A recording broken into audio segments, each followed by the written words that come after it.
দাদা এটা গাজীপুর জেলা কাশিমপুর গাজীপুর জেলা কাশিমপুর 6 নং ওয়ার্ড। এই জায়গায় কি আপনি ঠাকুর তৈরি করেন? হ্যাঁ, আমি আছি, আরো 3টা কারখানা আছে এই জায়গায়। ও, প্রতিমা তো সুন্দর সুন্দর দেখতেছি দাদা। আমাদের কাজ সবাই চলতেছে, কাজ চলতেছে। প্রতিমা একটা করে দাম কত করে বেচা? এগুলা 50, 60, 80, 1 লাখ বিভিন্ন রেটের আছে, কাজের উপরে দেখা। কাজ তো সুন্দর চলতেছে আমাদের কাজ এগুলো হবে, কাজ চলতেছে এগুলো। না, আপনার প্রতিমা আমার দেখে অনেক পছন্দ হয়েছে। আমাদের লালমিয়ার জেলার মধ্যে এরকম প্রতিমা বানাতে কেউ পারে না।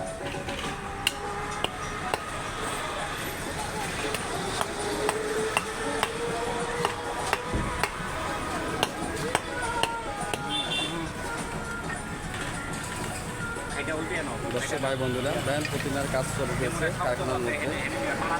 কত সুন্দর সুন্দর বড় বড় প্রতিমা বানাতেছে। ভালো